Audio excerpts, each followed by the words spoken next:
The spirit chief names the animal people. Mourning dove. Ha-ah, Ilmewem, the great spirit chief, called the animal people together. They came from all parts of the world. Then the spirit chief told them there was to be a change, that a new kind of people was coming to live on the earth. All of you Chip-Chak-Tik-Hook animal people must have names, the spirit chief said. Some of you have names now, some of you haven't, but tomorrow all will have names that shall be kept by you and your descendants forever. In the morning, as the first light of day shows in the sky, come to my lodge and choose your names.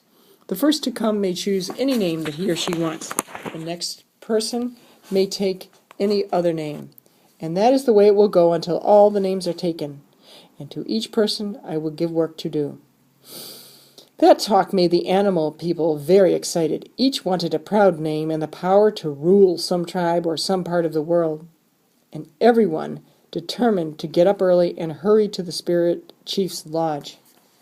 Sinkalip-Coyote boasted that no one would be ahead of him. Sinkalip, Coyote. He walked among the people and told them that he would be the first. Coyote did not like his name. He wanted another. Nobody respected his name, Imitator, but it fitted him. He was called Sinkalip because he liked to imitate people. He thought that he could do anything that other persons did, and he pretended to know everything. He would ask a question, and when the answer was given, he would say, "I knew that before.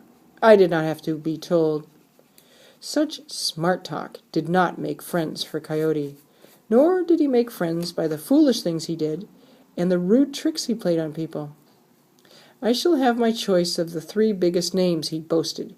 Those names are Ki-Lau-Na, the mountain person, Grizzly Bear, who will rule the 4-footed people, Milka-Nopes, Eagle, who will rule the birds, and Ntee-Ue, the good swimmer, Salmon. Salmon will be the chief of all the fish that the new people use for food. Coyote's twin brother, Fox, who at the next sun took the name Huai-Ai-Lu, soft fur, laughed. "Do not be so sure, Sinkalip," said Fox. "Maybe you will have to keep the name you have. People despise that name. No one wants it." "I am tired of that name," Coyote said in an angry voice. "Let someone else carry it. Let someone old person take it. Someone who cannot win in war. I am going to be a great warrior.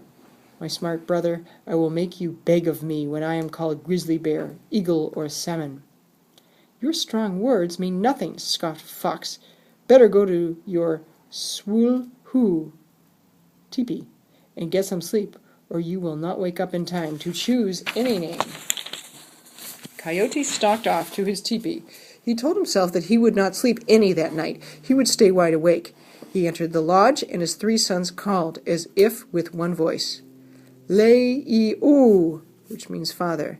They were hungry, but Coyote had brought them nothing to eat. Their who after the naming day was known as Pul-Laku-Woo, Mole, the mound digger, sat on her foot at one side of the doorway.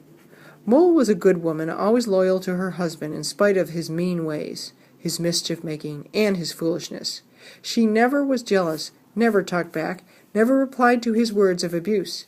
She looked up and said, "Have you no food for your children? They are starving. I can find no roots to dig." "Eh-ha!" Coyote grunted. "I am no common person to be addressed in that manner. I am going to be a great chief tomorrow. Did you know that? I will have a new name. I will be Grizzly Bear. Then I can devour my enemies with ease. And I shall need you no longer. You are growing old and homely to be the wife of a great warrior and chief."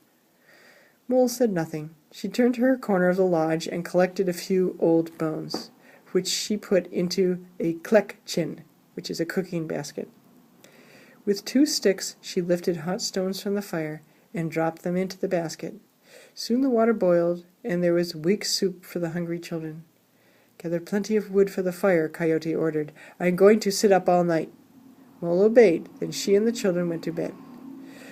Coyote sat watching the fire. Half of the night passed, and he got sleepy. His eyes grew heavy, so he picked up 2 little sticks and braced his eyelids apart.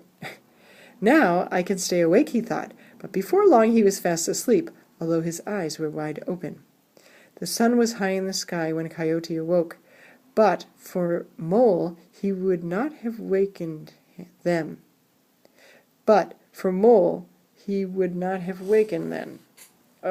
Basically it's saying, except for the mole. Mole called him. She called him after she returned, and her name from the spirit chief's lodge. With her name. Mole loved her husband. She didn't want him to have a big name and be powerful chief, for then she feared he would leave her. That was why she did not arouse him at daybreak. Of this she said nothing.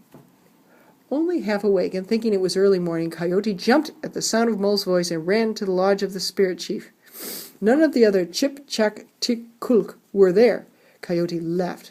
Blinking his sleepy eyes, he walked into the lodge. "I'm going to be Ki Lau Na," he announced in a strong voice. "That shall be my name." "The name Grizzly Bear was taken at dawn," the chief answered.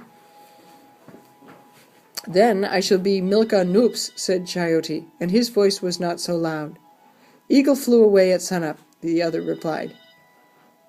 "Well, I shall be called Nttua," Coyote said in a voice. Is it important, Em? You have reached 78144.